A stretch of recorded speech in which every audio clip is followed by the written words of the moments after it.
Welcome to Green and Gold FC. We have a national second tier Australian Championship preview this week. I'm so excited to be joined by Peter Tsekenis, the coach from Marconi, former Sydney Olympic and Newcastle player. We have Danny Graystone, the coach from MetroStars, and Zac Kierpal from Moreton Bay, and he's a young player who's playing in this year's championship. So let's go in order. I want to introduce everyone. So Peter, how are you going? Yeah, I'm well, thanks. Thanks for having me. And Danny? Yeah, good evening, guys. Thanks for having me. It's quite late here in Adelaide, but really appreciate you having us on. And what about you, Zac? Yeah, it's quite late here as well, but I'm excited to get involved and have a chat about the upcoming championship. It's exciting. So I understand that the time zones are different, but I'll be returning the favour by waking up at awful hours to watch some of these games from England. Yeah. So we have quite a mix of clubs represented here. We've got clubs which have won their league and some of the foundation clubs. So I want to start first with MetroStars. So has having a championship this year, I know we used to have the finals, but this is a bit longer, a bit bigger of a prize. Has that changed the mood for the ambitions of club in South Australia, what it means to win the league, having the extra carrot? How has that changed the mood in football South Australia? Look, I think it's definitely changed the mood for us. We've won the league consecutively now for the last 3 years, and I'm falling a little bit short because I'm falling short in the big dance, as you call it down here, in the grand final. The first couple of years we won it, it was kind of a bit of a non-event. So to really get something to give these players just that ambition to keep performing at a high level. Consistency in training levels, and to push to be first on the ladder. The Australian Championship was a big carrot for that for us. We're a football club that wants to be part on the national stage. I'm sure we'll talk about later, but we want this to become a sort of full-time competition in MetroStars. They're eager to be part of that. And it's everyone wants to test themselves against the best teams in the country down there. And what about you, Zac? Obviously, you have a different perspective as a player. Was it more motivating than previous years to have this as a carrot at the end? Yeah, it was definitely more motivating. Obviously, we wanted to go and show ourselves on the national stage, especially getting kicked out of the Australia Cup pretty early. But for us, it was also like Danny said there, we want to win the league every year. This was our first year winning the league since 2015, so we've been fighting ever since Cam came in as the coach 3 years ago. So it's been like 3 years of trying to win a trophy. So it was finally great to get that under the belt, and it was just amazing to have it as let's say we call it the most important trophy this year, because it gives you that advantage to get into the championship, and the league's obviously always the most consistent team. So we're still yet to win a final. Next year, hopefully I can help out to get us to do that. But yeah, it's awesome to have that at the end as another 3 months of us playing, which is, I absolutely love it. So it'll be great. Fantastic. I want to get into some of your stories because we're learning all about some of the rich stories we have around Australia. I want to start with Marconi, and of course, Peter, you also have a connection with Sydney Olympic. I remember I was one of those converts to football when we finally qualified for the World Cup in that incredible 2006 campaign. And I remember there was a conscious decision to try and use the Socceroos and the World Cup to try and funnel people into the domestic game here. And, this probably sounds a bit funny to people, but you're kind of confused because you're like, oh, which club did Brett Edmonton play for? Which club did Vince Grella play for? And the answer is, well, none of them. We got a bunch of completely new clubs. But Marconi, you guys have produced Harry Kewell as a junior. I don't think he played as a senior, but he came there as a junior. Frank Farina, Alex Bross, Nicky Kyle, Paul Oaken, Corica, Mark Schwarzer, just probably the most incredible alumni of players. And of course, Sydney Olympic had Brett Emerton.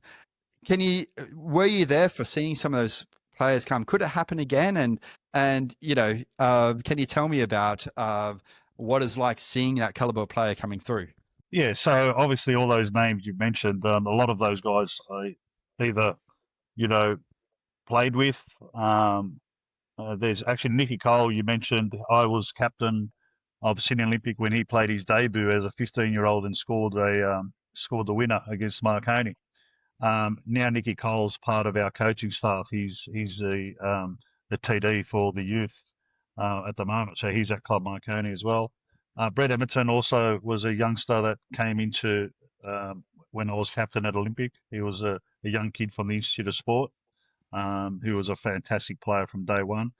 And all the other players that you mentioned, I've always played against. Olympic against Marconi.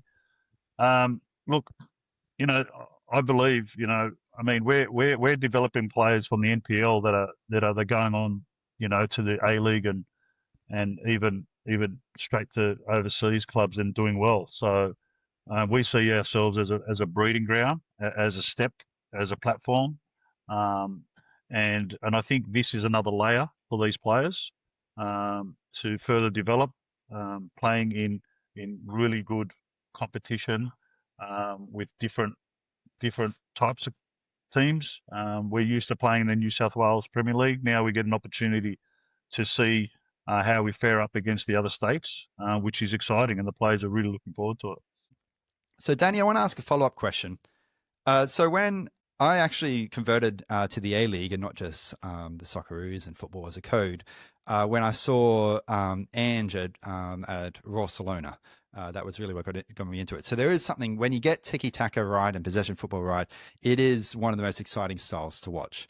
But I've also saw just about every coach try and imitate that, and if it goes wrong, it doesn't just go wrong. It can actually be a more boring style than other types, because you often have lots of forward and backwards passing, lots of being clogged up at the end. How do you keep it fresh, and what is the difference? What is your secret sauce to making it exciting and effective? Look, I think there's a bit of a misconception between tiki-taka and possession-based football. Look, I think the football that we try to play is definitely not possession's sake. We want to keep the ball. We want to control possession if they can, with a simple outcome. We've got the ball. We've got more chance of scoring a goal. We work on it a lot. We work on it a lot in training, just controlling the moments. But it's definitely not possession, and never is possession for possession's sake. And a lot of it's basically adapting to the way these teams come and set up against you. For example, it's a very different game when we play the Adelaide United youth team compared to potentially when we play one of the bottom four teams who are sort of coming in and sort of dropping in. And that's when potentially possession-based football can look a little bit more boring, because you are moving the ball across the pitch forward and backwards just to try and create them moments of space. But look, when we play against the youth team, it's a very transitional game. The right ball to play against them, because they do play with a high press and play high is generally in behind. So wherever we can find the space closer to the goal is what we try and play. But yeah, again, it's never possession for possession's sake. I agree with you. It's boring. No one wants to see the ball going side to side. Everyone wants to see the ball progressing towards the goal, because that's where the excitement in the games come from. It's something that we try and achieve. Not always perfectly, but we're definitely trying to be and play sort of that sort of brand of football. Look, I see football sort of more like when you see a good move come off and a winger crossing to a forward to go in, and it's built up from the back. I think there's something aesthetically sort of attractive in that I think supporters want to see. So, Zac, I know I've read a little bit about your record, and you have more goals than you have games, and you've also come back from a major injury this year. Can you tell us about that?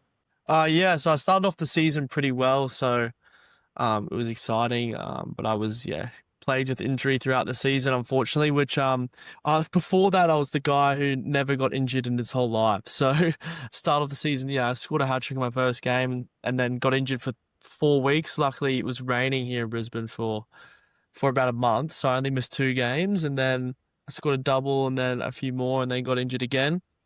But yeah, I was like on a really good roll. Obviously, the team was playing very well and helping me out and giving me the service that I needed. But I was having a great season. But then, like you said, I tore my ACL probably about 8 rounds before the end of the year. So that's chalked me out for a good 9 months. So, but yeah, I was like I said, I was playing well. I was happy, that just loving my football. So it was good. But you know, that's football. Sometimes you've got to deal with these downs, and to be fair, I've been having, it's been good. It's been not been like the worst case in the world, so it's not too bad. Yeah, so for those at home, that's 18 goals in 14 games. So hopefully we see you on a bigger stage as well. So actually, speaking of that, I don't know if this is a question which you guys are comfortable asking, answering. I can start with Peter, and we can go around the same order. But, you know, obviously you want players and coaches loyal to your club. Is there a possibility there, any of you, either on a personal level or any of your players, can see this as a stepping stone to maybe a move overseas, a move to an A-League club, or anything ambitious on that front? Look, I think all players and coaches are looking forward to it. We pride ourselves in signing players or getting players involved that have ambition. We do have some senior guys, ex-pros, still who's still at an age where they're probably not looking to go, but further up, bigger, better things. But they what they add is a bit of experience and a good culture for these young boys who have ambition to play at a high level, and we encourage that. We'd love to see our players, take a step, work with them for a couple of years, especially the younger ones, and see them playing in the A League. We got a number of players over the 9 years I've been at the club that have gone on and played overseas, and a lot of them in the A League. So, and it's no different to coaches. I mean, I know I'm ambitious. I've been doing this for a while, but I'm still ambitious to coach at a high level, whether it's an overseas or locally in the A League. And I find this is an opportunity as well to showcase our teams and how we go about things, so we'll definitely be looking forward to that. Yeah. Look, we've always looked at the project that we're trying to build there as a bit of a platform. Look where I came from. I was involved at Melbourne Victory before I joined MetroStars, and ended up looking after the youth team for a short time there. And look, I felt there was a bit of a gap in the South Australian market, particularly in the NPL, just to provide an environment that's as close as we can get to a professional environment with GPS units, the level of training, strength and conditioning, medical. So surrounding players with that environment that will potentially give them that opportunity to kick on. And if an A-League club does come knocking, but the gaps just close that little bit more. And obviously, like with Peter, we've had to surround them with sort of experienced players as well that have come down from the A-League. Like we recently signed Lockie Barr from Perth Glory. We've got Fabian Barbieros at the club. And there's a few older, more experienced players that have never played A-League as well that sort of help again with that culture of the team is really important. But look, we're quite successful over the last few years. We had our FPL move on. He left MetroStars to the A-League, as we know. James Temelkovsky, who joined Western Sydney Wanderers, and sort of more recently we had Austin. Came from us. Yes, came from us. He did come from you. He did. He come through us, and he's still traveling around now. Fair play. Yeah, but I think it's important. Like Austin Newby was probably the one we're most proud of, because we signed him from a team that just recently been relegated from the NPL. We kind of changed his position and gave him a little bit more structure in his play. And we actually pushed him to an A-League club. We gave them the phone calls and said, look, you've got to have a look at this guy. So it was good to see him sort of get on the radar and start getting some minutes in the A-League, because, I think players like Zac, they need this environment. There's a big gap between NPL and the A-League, and it's closing. So I think the closer we can get some of these NPL boys, they should be knocking on the door. More importantly, the A-League clubs should be looking probably more seriously at the NPL, clubs for coaches, for staff, and for players than they probably do at the moment. So speaking of the gap closing, we have one thing which is different about this and say the old NPL grand final, the national championship, is it seems that your clubs have been able to sign players for this, and consolidate some of the talent to close the gap a bit. I know Sydney United announced 6 players, I believe. They're in the process of announcing 6 players. South Melbourne, I think there might be up to 7. I've lost count. I want to go around and perhaps we can start with Zac. Have your clubs brought any players in or planning to bring any players in just for the championship? We're not looking to bring any players in just for the championship. I think most clubs are in the same boat as where we're looking to bring players that want to stay at the club long term. So we're not just going to sign anyone and everyone just for the championship. We have a really great culture at the club and we want to keep it that way. So we're very smart about our signings. Obviously, we want to have the best players, but we want to have players that fit the culture. Obviously, want to win, like he said, and not just doing it to get that. As he said before, the Australian Championship is a great place for people to present themselves, but we're not looking for people that just want to play for us just to get that opportunity. We want players that want to win for the team, that love the club and everything like that. So we have made a few signings and we're hoping to keep them on next year as well. Obviously, we don't have the background staff to have enough time to go sign them on 18-month contracts, I don't think. Obviously, I don't know too much, but we're looking to sign people that love the club and want to buy into the culture and the style of play. So, and hopefully keep them on for next year. Yeah, I think Peter will agree with me. I think I've been approached. I think I fielded 230 phone calls during that week of agents, players. It was incredible, and obviously with the situation with Western United, what went down there as well. Look, it was a difficult week because we have made a couple of signings, but signings that are for the championship and for 2026 as well. So, like Zac, I think it's a smart. Whenever we bring a player into MetroStars, we want it to be a long-term solution. And a lot of the players that we were talking to and agents did see it as a short-term solution, pretty much, which is we come in for 6 to 9 games and we're gone. That didn't really sit well with me, to be quite honest with you. I mean, look, I've got a group of players here who worked extremely hard for a whole season to be part of this championship, and I'm not the sort of person who's going to turn around and tell them they've not got a spot because I'm bringing in a few new players just for the championship, because ultimately they're not the players the players that are going to play for me in 2026 and for this club. Loyalty goes both ways. So, look, we have made some additional signings, but to be honest with you, they're signings we would have made if we hadn't qualified for the championship anyway. Okay, fair enough, yeah. Peter, have you made more signings than usual this year? No, we're the same. I believe in loyalty to players, and even from the day they signed at the beginning of the year, I gave them my word that they'd be part of the championship.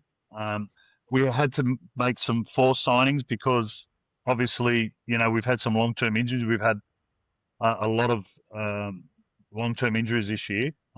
So I've made probably three signings to cover for the injured players, and I brought in a couple under 20s from our 20s to fit the criteria, and that's it. And no different to Danny. We unless we had a marquee player. Maybe an Italian international that can come and put bums on seats, like your Fonarolis and all that sort of stuff, a one-off. That's something we would consider. I'm happy with the squad. It's quite solid, and I'm happy to give them the opportunity to play in this championship. I am curious if agents adapt to this because obviously, I've come from a career, I'm a scientist for those at home who don't know, where that you do have to basically use some employment opportunities as stepping stones, and that could get embarrassing sometimes. I once put on a Wisconsin application that has always been my dream to work at Michigan, because you're writing so many applications. So I am curious, like, will there be a consolidation of talent? Because obviously, as we transition to hopefully home and away, we do want to see this consolidation of talent and some clubs pulling away. Do you think any of your clubs have a plan for how to basically do that? Yeah, look, I'm not sure how it's going to pan out, but you'll probably find that, these A-League clubs have got a lot of good young talent in the under-23s, and I think you'll find that pool of players would be pulled towards playing in this second division standalone, playing in that first team environment, I believe having the same sort of profile and audience to be on a stage for the A-League clubs. So I think you'll find that's what will happen. The A-League won't be happy about it. That'll cause all sorts of issues. But I think those players are the ones that will probably come into into that area. What about you, Danny? Is there like a ambitious plan to start pulling away from the rest of the league to be repeat qualifiers and get above NPL level? Look, I think we sort of instilled that plan back in 2023, to be quite honest with you. I think Peter was saying, you're always looking to be the best team in the league. You're always looking to create a bit of daylight between yourselves and the rest of the chasing pack. Look, I think it's going to be a little bit different for the founding member clubs that are guaranteed sort of entry every year, as opposed to those that have got to qualify. Yeah, I think there's going to be a natural sway towards them clubs. Because obviously there's guaranteed sort of competition there for the young talent to sort of progress into.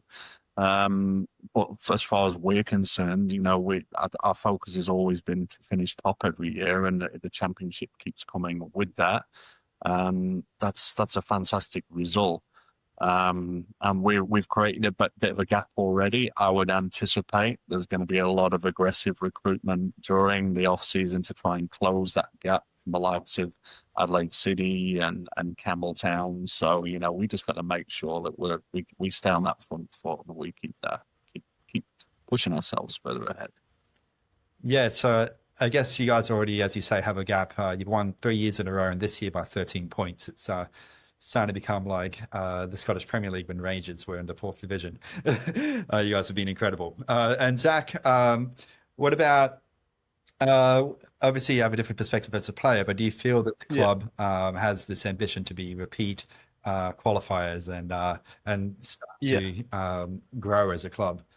Definitely. Similar to like what Danny said, I think the club's been trying to do that for multiple years. We've been trying to always sign the best players, but like I said before, we also want to sign the players that fit our culture as well, especially considering we're not like I said before, not the most financially backed club in the state, let alone the country. So we always look for players who more value the culture and having fun and wanting to win.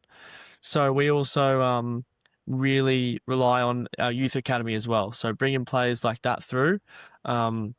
Like Peter was saying, a lot of those youth players from the Raw Youth and other A-League clubs that, if that does happen, drop down. But we sign a couple of those boys every year, and they're always the most desire to go on and play. So I agree with that statement. But I think it's great to have a little bit more pull as well as a club. So over the last few years, obviously I've been at the club for quite a few years, but when I was at Olympic, I remember Olympic FC here. I remember the first year that Cam came in, he wanted to sign me, and I said, "It's the club doesn't really have that level of, that status yet, and the squad's not as good as what I thought it'd be to go win the league, and obviously I had aspirations to go on." So they proved me wrong, and I came back, and that's because of the brilliant coaching and just the atmosphere around the club. So I think we are looking to keep bringing those players in that fit our style and want to win. So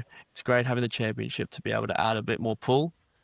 But yeah, so Zac, I think that answers your question a little bit. So Zac, are there any? You mentioned a lot about young players. Are there any young players in Moreton which you say look out for this one? Yeah, it's an interesting one. We've got a few young boys that are coming through. So there's a boy called Darcy. I'm not even gonna try his last name. Obviously, it kind of hurts him, but it's a crazy long last name. He's been good. He's come through at the end of the season, so he's been an exciting one to watch. Jamie Waddington is another boy. So he's came, though, him and another boy called Ken Vega. So they were in our first team last year, or battling in the 23s, and we actually have a lower division team in the 3rd division in Queensland that as under the same name. So they would have played first team football for 6 months of the year, and we had some injuries like myself, like Reece Wynne-Jones at centre back. So we had to sign an attacker and a defender. So Jamie went down there. He's been at the club for years, and he's come back up and is good. I think he'll be playing a bit at centre back, so he's a good one to watch. And Kent Vega's just this crazy little guy who can just bring a goal out of absolutely nothing. So just dribble past 4 players and rip in the top corner. So I think he's had the best goals per minute in the league this season, which is a crazy stat. So yeah, and then we've also got a few other young boys as well that came from the Raw. So James Murphy, Dylan, Maniki. There are a few boys like Peter said that came out from the Raw to get first team minutes to play in a top team in the division. So they've been awesome as well. So, and got to shout out Nathan Foster as well. He came out of the Raw a few years ago and he's been playing in our team and he's a top keeper. So I think he's really excited to show what he can do and hopefully make his way back up as well. Nathan had a stint with us for a short Yeah, while, but he was plagued by injuries. He had a lot of injuries. Broke his foot. Yeah, I was speaking to him a bit then. Yeah, because he was top at Moreton Bay and then had a rough time down there at Marconi, but that's right. Played a bit, and that's what you got to learn in football sometimes. But he's been top since he's been back. He's for me been the best keeper the last 2 years in our league. Excellent. For sure. So Danny, any young players in your team you want to highlight? Yeah, we've got quite a few actually. The young goalkeeper that we have, Cody Ostrike, I mean, he sports this crazy beard that makes him look like he's 34, but he's actually only just turned 21. We actually brought him in from Brisbane 2 years ago. He was at Eastern. He was a reserve goalkeeper for Brisbane Lions up there. He's been exceptional the last couple of years. We've got a couple of A-League clubs actually currently tracking him at the moment. He's already been training with one sort of the last few weeks. Exceptional young talent. I think he's one to watch for the future. And you're probably seeing in the Australia Cup games, probably against Canberra, Croatia, we got a young lad called Tommy Visser. Again, another player that's come through the system at Adelaide United. Very exciting, young talent, winger, attacking player. And you probably know the name Hamish Gow. You know, Hamish has been around for a few years now. He's been at Metro since he was 17. Exceptional midfielder. He's a real talent for us. I could go through and name a few more because we have a quite good group of young. Even Joel Porter's son, Jake Porter's with us now. Young striker. We got him from Adelaide United last year. He's really starting to hit his straps now, which is good timing for us for the championship. Some exciting players, and just hopefully, as we know, the gap's still there. They've just got to, start proving themselves on stages like this to prove that they can take that next step forward. Mate, I'm a little bit different. I don't like to put players on the spot or create pressure on them. I've got some really exciting talent coming through, and I'm sure you'll know their names by the end of the tournament. So keep an eye on it, and you let me know what you think. Fair enough. I'll be looking for the next Harry Kewell. So, okay, so let's go for some tips. So I won't get anyone to tip their own group. So the first, I just want to know who you go for, who's going to, you think is going to make the top two. So I'll ask about the first group, Danny and Peter. The group A is Broad Meadow, Magic, Moreton City Excelsior. Here we, of course, have Zac here. We'll not be tipping this group. South Melbourne and Sydney Olympic. So who are your top two, Danny and then Peter? Look, I think it's hard to look past South Melbourne at the moment with the recruitment that's been going on there. They've got I know a few of the players that have gone there because we were talking to them as well. Real exciting players. They've recruited heavily. It's just going to be whether they can blend them within the 2 or 3 weeks. But obviously they're going to be strong and they're going to be contenders, I think, or see themselves as contenders to go and win it. And of course, Zac, you're here, mate. We're going for you guys to finish second, mate. It's a gym. You know what? I've worked I coached up in Cairns for a year when Cairns FC was up in Brisbane. It's a tough trip. You know, hopefully it warms up a bit for you. Sometimes it's going to be a really tough trip to go to Brisbane and get those results. And from experience, you know, they'll underestimate you. So look, nothing to fear for you there, mate. You go and give it your best shot. Yeah, 100%. 12 o'clock games in Brisbane in November is going to be an interesting. Beautiful. It's going to be an interesting game. Happy to be in the stands for that one, to be fair. Maybe have massive home ground advantage like we tried to do to the Scottish in that World Cup qualifier, but unfortunately had to play in Melbourne. So, Peter, who's your top two for Group A? Look, I think I haven't seen much of the other two teams, to be honest, but I have watched a lot of Victorian competition. Obviously, we knew we were already qualified, so I knew one of the Melbourne clubs would be in our group. So I watched a lot of that, and obviously South Melbourne didn't do too well in their domestic competition or the NPL, but I have heard that they've made some major signings, and it's going to be whether, like Danny said, it's going to be how they get a team to blend in 3 weeks. You know, I don't care what the names are on paper. It doesn't mean that you're going to be successful just because you put a team in with big names. That can sometimes work against you. So yeah, I'd say South Melbourne were probably the favourites, but I reckon one of the others can knock them off. And Zach, I'm rooting for you guys, mate. Appreciate it. Okay, so now we have Peter has to recuse from Group B because we have Heidelberg, Marconi, South Hobart, and Wollongong Wolves. I have a soft spot for South Hobart because I just learned that they are part of the original soccer Anzacs, which is an incredible story. So, Zach, who are you tipping in Group B? Obviously, Heidelberg have been unbelievable this year. They've knocked off 3 A-League teams in the last 2 months. So, and I think they just went and won the Melbourne division as well. So they seem pretty scary to come up against. So I wouldn't be surprised if they do pretty well in the group, but they might be also plagued with they've played a lot of games this year as well. So it'd be interesting. And then I'd probably have Marconi as well. And I've seen that Wollongong have signed that Japanese boy, a boy Obrin, who I know of. He's a good striker, but I think Marconi, it'll be different when the fans are there and everything like that, and the history of the club. So I think those two go through, and I hope South Hobart do well. But for me, I don't know too much about the Tasmanian League, so it'd be interesting to see how they go. But it'd be fun to see if they make it through. But yeah, I probably got Heidelberg and Marconi going through that group.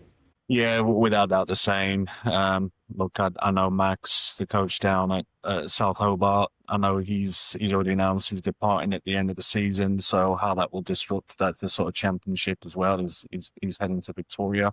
To be honest, Wollongong I don't really know a lot about. I know they made again a couple of good signings, but you know, you look at Heidelberg and what they've achieved, and obviously Marconi are just such a strong team and strong outfit. You know, you just can't look past them two teams. I actually think Marconi, not just because you're here, Peter, but I actually think these guys will finish on top. I just look at the distraction potentially of the Australia Cup. Don't know when they're factoring in this 2-week trip to Las Vegas. You mean hopefully it's in the run into round 1 for you. But look, I spoke to Johnny A. I spoke to Johnny A yesterday at the launch. They'll be there, mate. They'll be there. Yeah, good. Well, look, it's good. I think it's going to be very tight, and it'll ultimately come down to them 2 fixtures when these guys play each other. Alrighty, I believe everyone can comment on Group C. We've got Avondale, Croatia, Northwest Spirit, and Preston Lions. I got a soft spot for Preston Lions because we did have David Svepkovsky on the show. But who do you go for in that this Peter? Yeah, I think Avondale will be too strong for that group. Even though Preston, I think, have made some signings as well, but I think Avondale, they've had a really good core of players, but the only thing that might be a bit of a roadblock for them or a hurdle is having their long-term coach leave just before the championship. So I think Avondale will just get on top of Preston. I think Northern Spirit also lost their coach before the championship as well. I'm not sure if they've recruited. I haven't heard anything. It's been quiet over there. So I think Avondale and Preston in a tight one. And Danny's turn to recruit himself because we've got Group D finally. Bayswater City, sorry. MetroStars, Sydney United, and West Apia. What's up with Zach? True, that's a tough group. To be honest, I don't know Bayswater. Where are they from again? Western Australia. So I guess like if I want to spruik them, I can say Olympic Kingsway finished second in Western Australia, and they knocked out Melbourne Victory of the Australia Cup. Yeah, because I know obviously a lot of Olympic Kings where they're usually the guys who get through, or that Red Star team as well.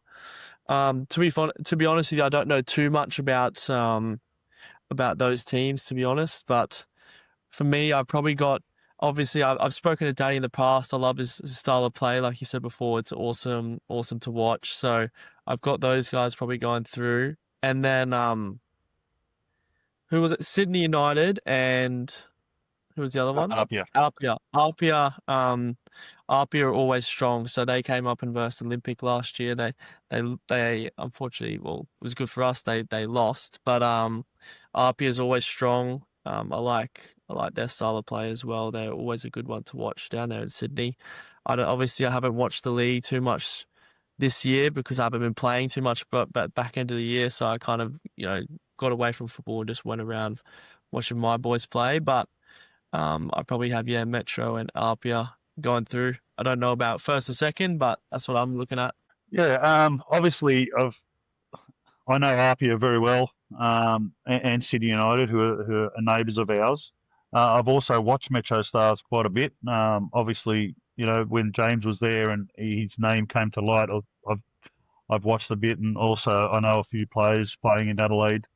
So I've watched MetroStars play, and I think it'll be Apia MetroStars. The only thing that I'm not sure about, and you can maybe clarify, Danny, how big your depth is, because Apia's got basically two 11s, one's better than the other, and that might be a factor. Look, it's something we went into the season this year that we struggled with last year. Obviously, we're never going to contend with the depth of RPA, so there's going to have to be, what we do to be surrounded with that S&C and the medical staff over the course of the season. So I'd like to feel that we manage these games well from a conditioning perspective. So obviously, we're going to need a little bit of luck there, Peter. Just keeping our best players on the pitch, as we know. But look, it's I think if we can do that, we don't get any big outs. I mean, fortunately, we've actually got a few players coming back that we've missed for the last sort of 5 or 6 games in Lockie Bar and Fabian Barbiero that have just rejoined the training squad last week. So they're big ins for us. So as long as we can keep our 11 on pitch, I think we'll be contenders, no doubt about it. So as for me, obviously, I got a soft spot for Metro because I've met you. I also got a soft spot for Sydney United because they're youth development over the years is almost as strong as Marconi. Put the cat amongst the pigeons by giving them second place for youth development, but it's still incredible alumni of names from that club. Okay, so we on the forum we have a tipping competition. We are remarkably bad at it. We've been doing it for the Australia Cup, and actually there's a couple of people who are really good at it, but I tipped people cup sets which didn't happen and missed cup sets which would. So please come on because we're very easy to beat. So I want to ask about the future of the championship. Obviously none of you, unless I don't think any of you are Isaac in disguise or Heather Garrick in disguise, but if you could have a preference, but say next year you say, okay, we're going to expand this competition by, say, 4 extra clubs a year, get a couple of extra rounds, and massage this into something home and away or something like that? Or would you prefer keep this, consolidate, grow this competition as is, and then try and have home and away? What's your preference? Or maybe neither of those options. Maybe you have another option, which you would say, this would be my dream if you made me dictator of the world. Let's start with you, Peter. Look, I think in the current format, it's going to be a tough ask for part-time footballers to continuously do this consecutively. I just don't think it's possible. I don't know where it's going to go. we ourselves have got, a lot of staff in the S&C department, and we're working really hard. We're planning, but it doesn't matter how much you plan. The demands of this competition, and you've got to remember these guys, part-time footballers, they work. You've got different types of, work that they do. Some are tradies, some are workers.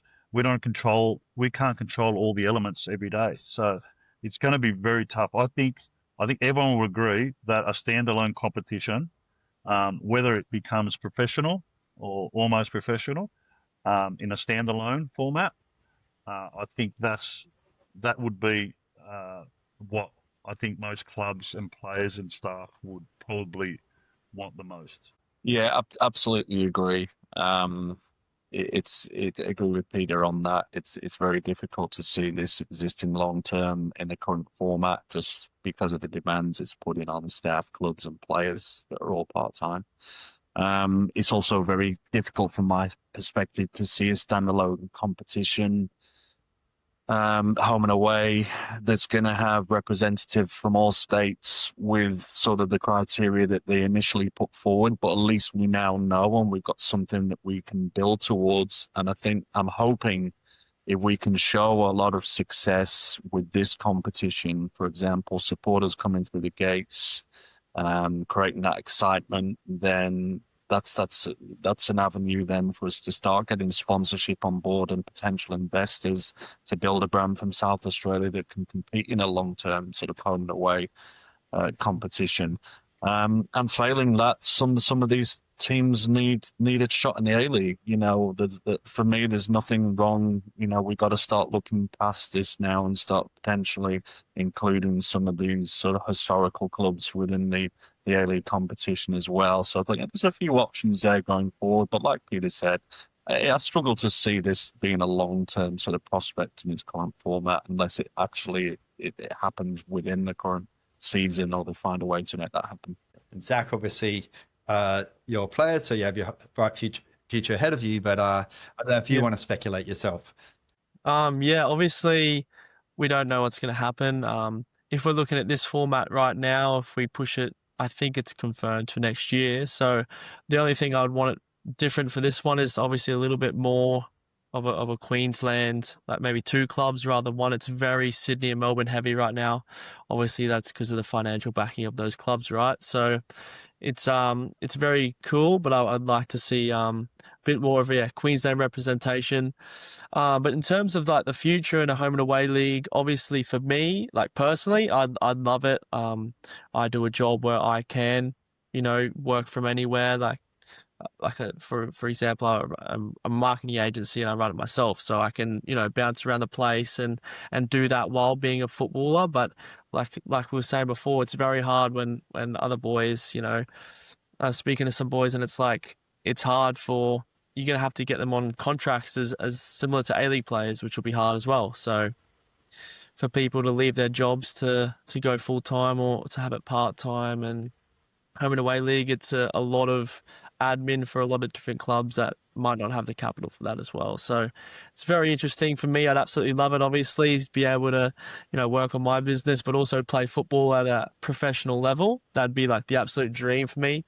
And playing in front of a bunch of fans is also another plus. So hopefully this can bring that ethnic groups back into Australian football and boost it through that. But we'll just have to see what happens. I'm optimistic, but it's just, money's a massive thing, right? So that's the only problem I could see.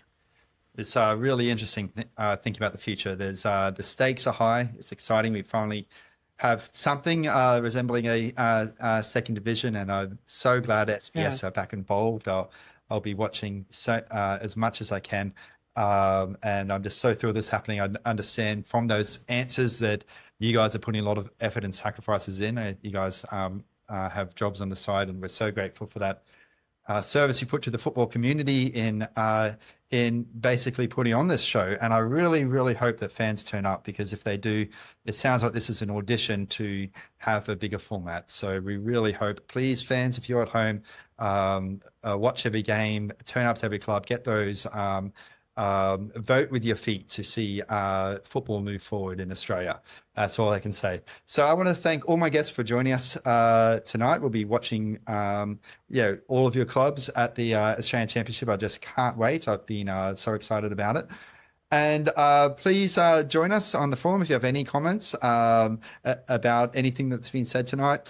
We have greenandgoldfc.com for those who do not know our website. We're also on Twitter, Spotify, YouTube. Please remember to hit that like and subscribe. Until next time, that's all we have time for. It's bye for now.